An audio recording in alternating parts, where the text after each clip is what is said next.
인사하시죠.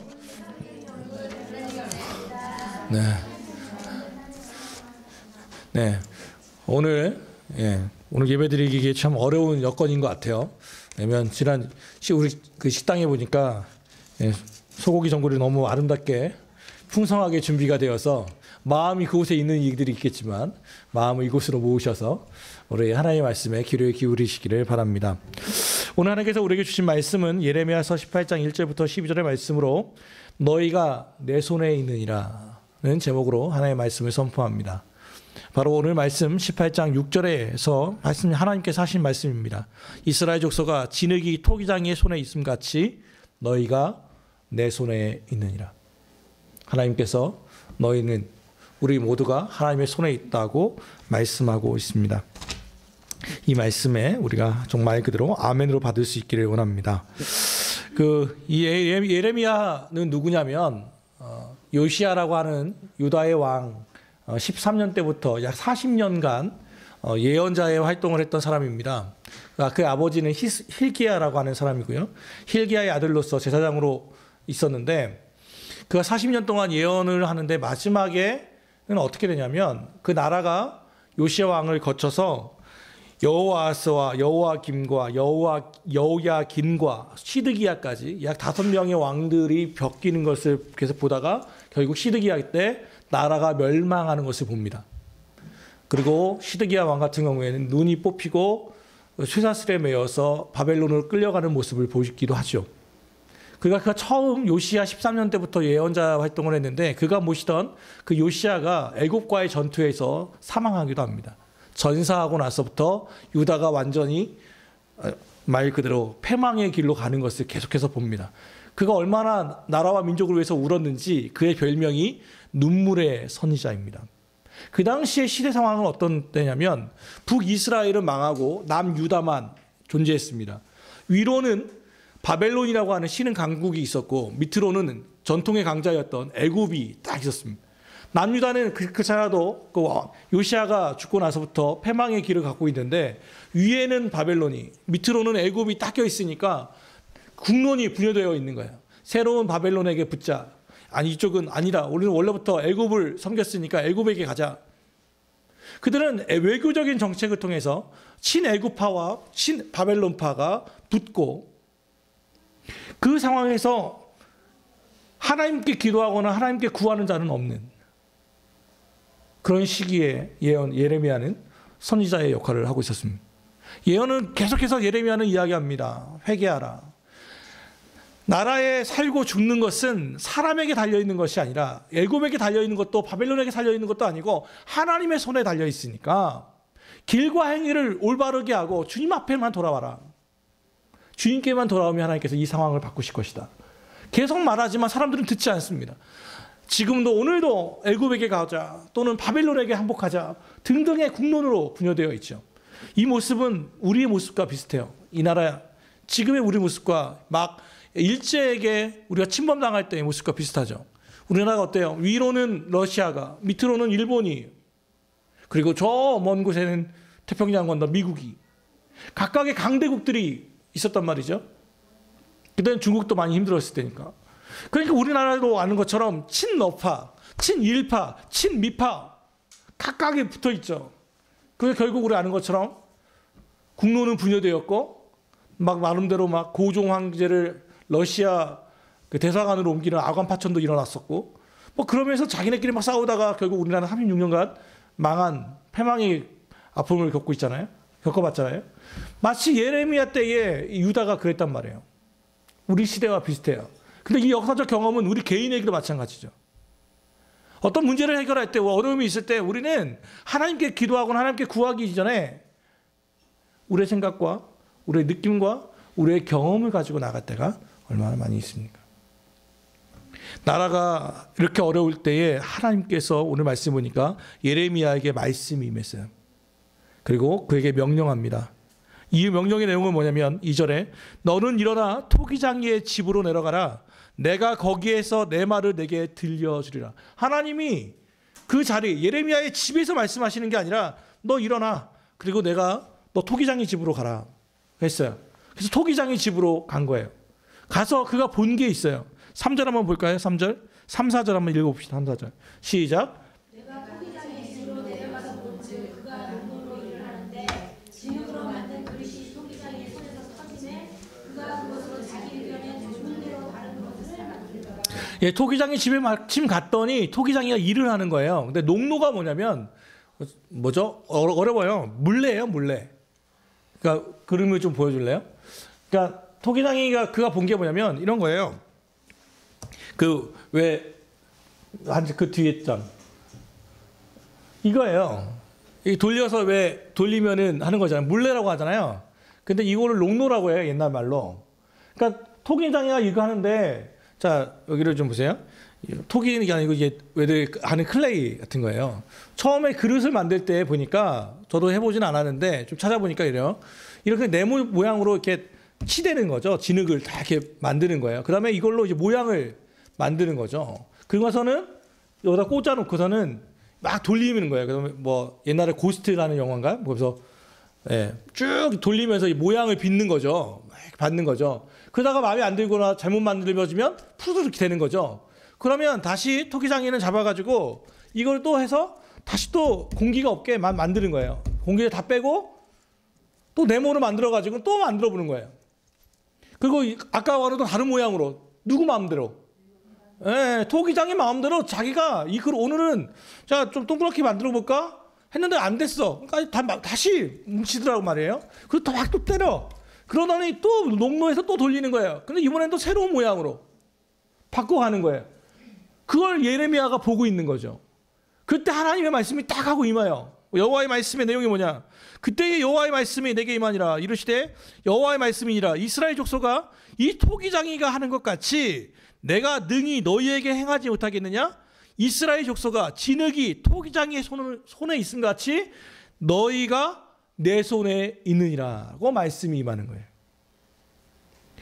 토기장이가 자기 마음대로 그릇을 만들다가 실패하면 다시 만들고 자기 모양대로 하더란 말이에요. 그걸 보는데 하나님이 말씀하는 거예요. 야, 진흙이 토기장에 있는 것처럼 너희가 내 손에 있어. 이 말씀하시단 말이죠. 하나님께서 왜 이 비유를 말씀하셨겠습니까? 이거는 하나님이 전달하고 싶은 강력하고 명확한 메시지를 눈높이로 맞춰주시는 거예요. 왜 실물 애들한테 교육할 때 왜 제가 이거 가지고 왔어요? 이해를 쉽게 하기 위해서죠. 너무 중요하니까 다 알아듣기를 원해서 만드는 거잖아요. 하나님이 왜 토기장의 비유를 말씀하셨냐면 모든 사람이 다 이것을 알기를 원하셨던 거예요. 또 이 모습을 보면 기억에 오래 남죠. 모습을 보면 듣는 것보다. 그러니까 뭐예요? 이건 오랫동안 기억이 되고 강력하게 말씀하신 거예요. 다 알아들으라는 거예요. 뭐가? 너희가 내 손에 있는 거. 내가 토기장이고 너희가 진흙이라는 거. 이거 절대 잊지 마라. 이 말씀이에요. 여기서 우리가 알 수 있는 게 뭐냐면 첫 번째, 하나님의 절대적 주권이에요. 하나님의 절대 주권이 뭐예요? 하나님이 나를 만드셨다는 것입니다. 하나님은 창조주 하나님이시라는 거죠. 창조주 하나님은 이 나라, 이 민족만 만든 게 아니라 누굴 만들었다는 거예요? 나를 만드셨다는 말이에요. 나를. 우리의 가정을 또는 이 교회를 만드신 창조주 하나님이시라는 거죠. 오늘 일부러 PPT를 안 만들었어요. 조금 좀 찾아볼 게 있어가지고. 이게 더 기억에 남을 것 같아서. 시편 139편 한번 살펴봅시다. 시편 139편 13절로 16절 한번 보실까요? 시편 139편 13절로 16절 한번 보시죠. 13절로 16절. 구약성경 904페이지입니다. 시편 139편 13절로 16절 한번 같이 한번 읽어볼까요? 같이 읽습니다. 시작. 주께서 내 내장을 지으시며 나의 모태에서 나를 만드셨나이다. 내가 주께 감사함은 나를 지으심이 심히 기묘하심이라. 주께서 하시는 일이 기이함을 내 영혼이 잘 아나이다. 내가 은밀한 데서 지음을 받고 땅의 깊은 곳에서 기이하게 지음을 받은 때에 나의 형체가 주의 앞에 숨겨지지 못하였나이다. 내 형질이 이루어지기 전에 주의 눈이 보셨으며 나를 위하여 정한 날이 하루도 되기 전에 주의 책에 다 기록이 되었나이다. 다윗이 이렇게 고백합니다. 주님이 내 내장을 지으셨고 나를 주님의 모태에서 이미 만드셨다는 거예요. 모태는 뭡니까? 예수님 엄마의 뱃속부터 나를 만드셨습니다. 나를 지으신 분은 누구시냐면 심히 기묘하신 분이십니다. 하나님의 뜻을 원더풀 모르시겠다는 거예요. 너무 놀랍다는 거예요. 이게 다윗의 고백이에요. 그분을 만드셔놓고서는 하신 말씀이 내 형질이 이루어지기 전에. 그러니까 우리의 모습, 우리 초음파에 보면 알잖아요. 처음에 씨앗 같은데 이 뭐야 이게 이러면서 커지잖아요. 몇 센치 이러다가 몇 미리 이러다가 이렇게 커지지 않습니까? 그 형질이 이루어지기 전부터 주님이 눈이 나를 보고 계셨고 나를 위한 날짜들을 기록해 놓으셨다는 거예요. 이들을. 이게 다윗의 고백이에요. 그런데 오늘 예레미야에서 다시 한번 확인하는 거죠. 나를 만드신 분은 주님이세요. 우리를 만드신 분은 주님이죠. 그분은 우리에 대한 절대적 주권을 갖고 계세요. 상대적인 것이 아니라 절대적이라는 것입니다. 그분이 하시는 일이 뭐냐면 새롭게 만들기도 하신다는 거예요. 부수기도 하시지만 새롭게 만들기도 하세요. 실패하고 깨지고 부서져도 주님은 새롭게 만드시는 분이라는 것을 믿으시기 바랍니다. 우리는 살다 보면 깨져요. 실패하죠. 부서져요. 무너져요. 마치 실패하는 것처럼 진흙 만들다가 실패해요. 무너져요. 그럼 절망합니까? 아니요. 토기장은 다시 새롭게 만드실 수 있는 분이시라는 거죠. 왜? 형상이 만들어진 게 아니거든요. 아직. 우리는 진흙이잖아요. 진흙의 장점은 바로 그거예요. 새로 시작할 수 있다는 거예요. 그 일을 하시는 분이 누구예요? 주님이에요. 주님. 그분의 기묘하심이죠. 사랑하는 여러분, 하나님의 말씀은 바로 이와 같이 말해요. 우리는 좌절하죠. 절망하죠. 끝났다고 말합니다. It's done. 끝이야. 다 했어. 끝. 그런데요, 아니에요. 주님은 그때가 주님이 일하실 때예요. 주님은 행하시고 새롭게 만드시고 새롭게 빚으시고 더 아름다운 것으로 바꿔 가십니다. 그러니 누가 우리 인생에 대해서 얘기할 수 있겠습니까? 나는 끝난 인생이야. 우리는 실패했어. 아니에요. 우리 주님은 오늘 분명히 말씀해요. 너희가 내 손에 있어. 나는 토기장이야. 너희를 빚을 거야. 라고 말씀하고 있습니다. 이 말씀은 대상이 누구냐면 여호와의 말씀이 내게 임하니라 6절 여호와의 말씀이니라 이스라엘의 족속아 이라고 말씀하는 거예요. 이 메시지는 예레미야를 통해서 이스라엘 족속 모두에게 말씀하고 있는 거죠. 바로 우리 모두에게 말씀하고 있어요. 사랑하는 여러분, 신앙생활의 시작이 뭔지 아세요?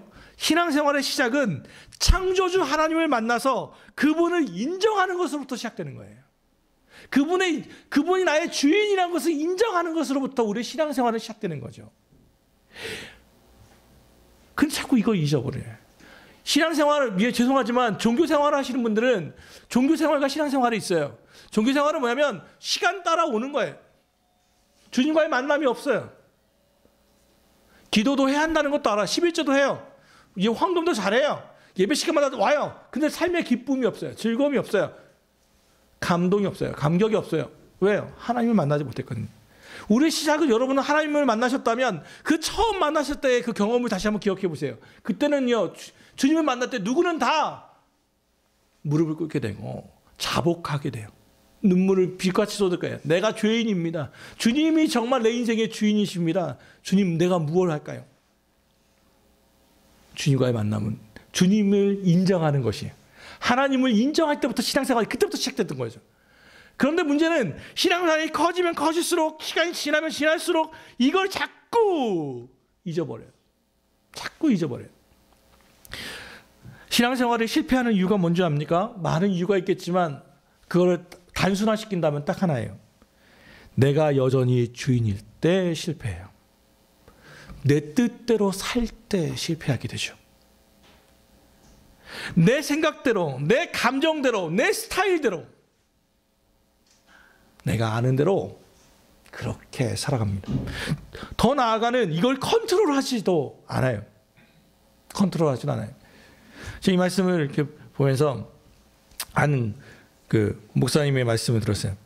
그분이 만나는 많은 CEO들이 있는데 CEO들을 보면서 자기가 느끼는 게 있대요. 뭐냐면 사업이 망하는 이유가 거의 이와 비슷하지 않나라는 생각을 한다는 거죠. 성질 다혈질인 CEO를 너무 많이 만나는 거예요. 제가 다니는 회사도 그렇지만 화를 너무 많이 내요. 불같이 화를 내요. 그러니까 직원들이 일도 힘들지만 대표에 대한 힘든 게 있어요. 자기 스타일대로 해버리는 거예요.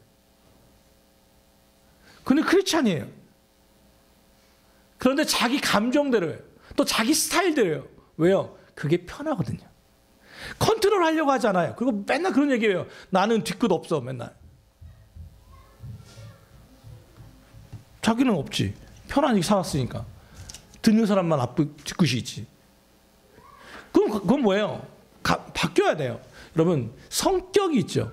성격과 성품과 성질이 있어요. 다 비슷한 말이죠. 성격과 성품과 성질의 차이가 뭡니까? 성격은 중립적인 거예요. 타고난 게 다 성격이에요. 그런데 그게 잘 훈련받으면 성품이 돼요. 그래서 성품 좋다라고 하잖아요. 그런데 이게 잘 훈련받지 못하면 뭐가 돼? 성격의 질을 훈련받지 못하면 성질이 돼요. 그래서 성질머리가 돼요.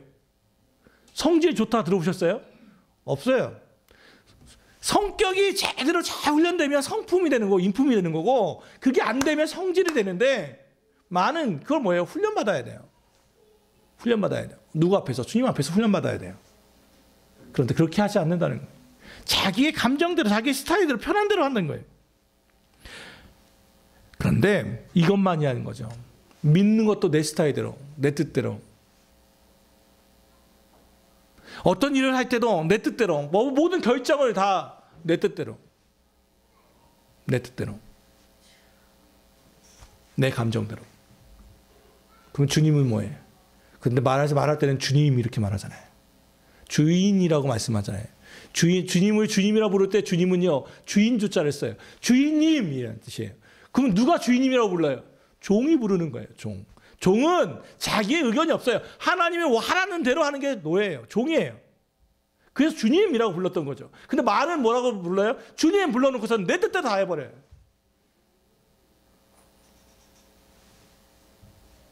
진흙이 말하는 거죠. 생각해 보세요. 이거 만들고 있는데 진흙이 이렇게 얘기합니다. 소기장이한테. 나는요 밥그릇 싫고요 국그릇으로 해주세요. 누구 맘대로 저를 국그릇으로 만드시나요? 저는 밥그릇이에요. 무슨 일이 아닙니까? 주님이 토기장이시면 토기장이 뜻대로 빚어지는 거예요. 왜? 이미 토기장이는 진흙의 성격을 너무 잘 알아요. 무엇이 필요한지를 알아요. 여러분 걱정되세요? 하나님이 나를 예전에 누가 그러다고요. 예전에 선교사 뭐 어디 갈 때 일어나세요 뭐 이런 거 했었잖아요. 그때 누가 그러더라고. 자기는 안 일어난대 절대로 선교사로. 그거 왜요? 북한 보내실까봐 되게 힘들 때 보낼까봐 난 절대 선교사 이거 못한대요.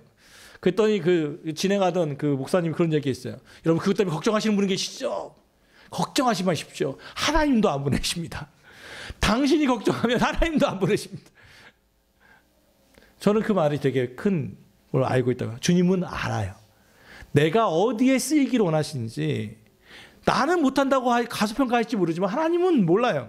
하나님은 내 형질을 아시는 분이기 때문에 가장 좋은 곳으로 보내실 거예요. 가장 필요한 곳으로 보내실 거란 말이에요. 그거에 대한 믿음이 우리는 있어야만 해요. 그러면 주님은 어떻게 일하시는가? 어떻게 그러면 하나님의 뜻은 뭐냐? 우리 7절과 8절 한번 읽어볼까요? 7절 8절 시작. 내가 어느 민족이나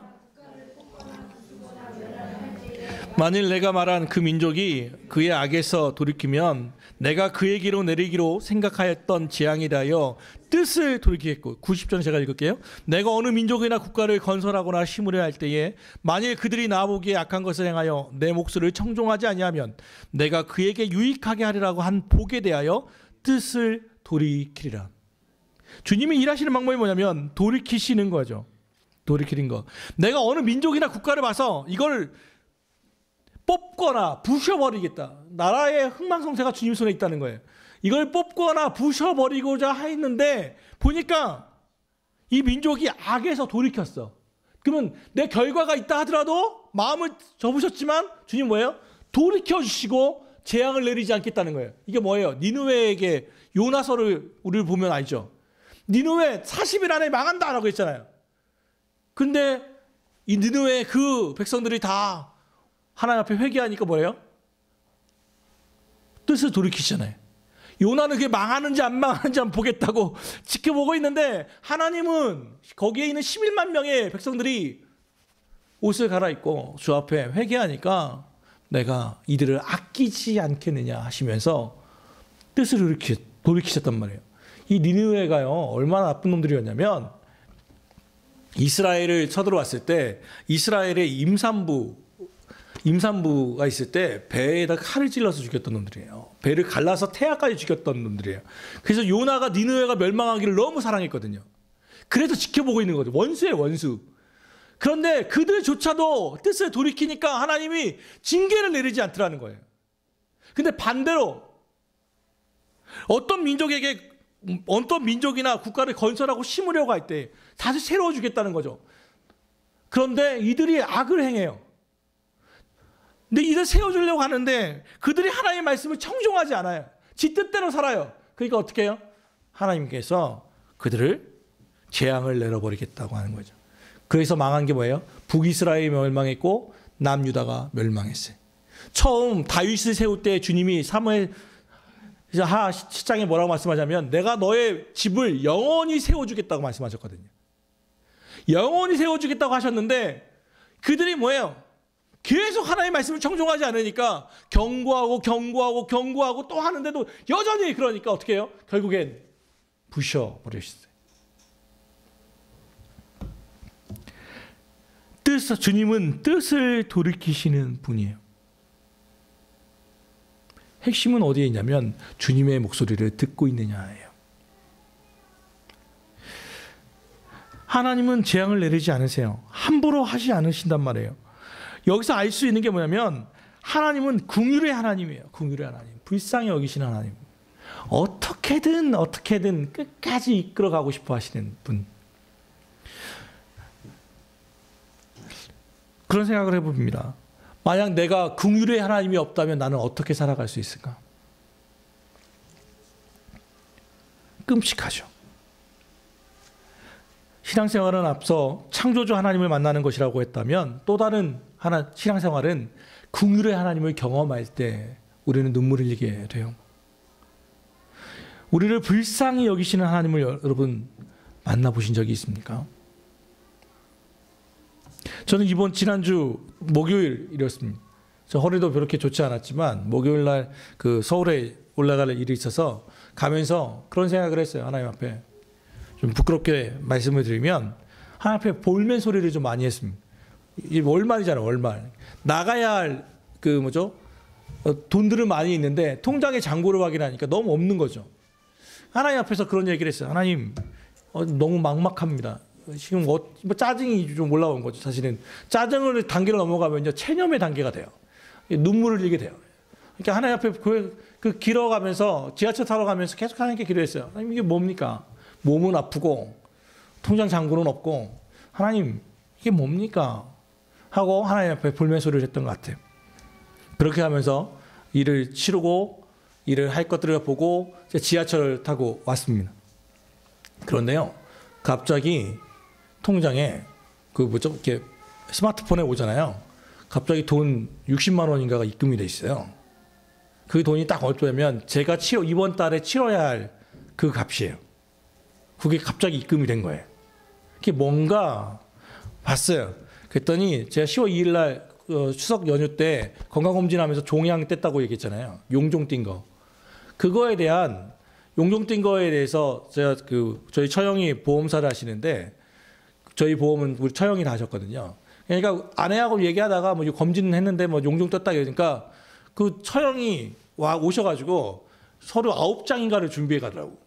그래갖고 보낸 거예요. 그랬더니 그러면서 얘기하더라고. 한 20만 원 나올 거라고 검진했으니까 이게 종양에 대한 수술이래요.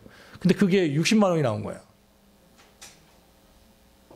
딱 그러니까 제가 지하철에서 이렇게 눈물이 나가지고 그러면서 딱 떠오르는 말씀이 이거였어요. 이사야서 39장 27절. 야곱아 어찌하여 네가 나 말하며 이스라엘아 네가 이르기를 내 길은 여호와께 숨겨졌으며 내 송사는 내 하나님에게서 벗어난다 하느냐.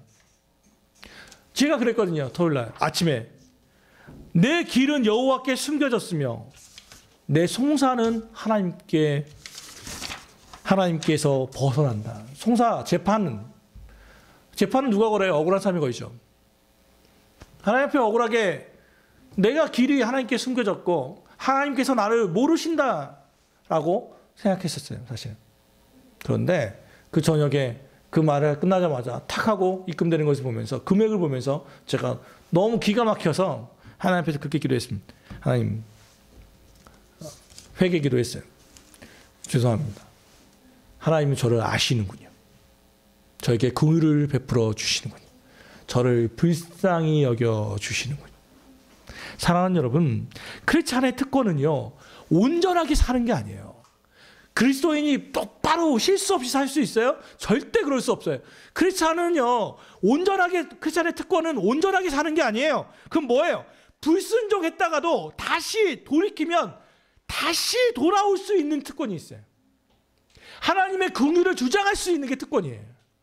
우리는 올바로 살 수 없습니다. 다 실수하게 되고 넘어지게 돼 있고 다 온전하지 않으니까. 그런데 진짜 그리스도인은 뭐냐면 온전하게 살지 못하다가도 하나님의 도우심으로 주 앞에 돌아와서 긍휼을 주 앞에 주장할 수 있어요. 주님, 저를 불쌍히 여겨주세요.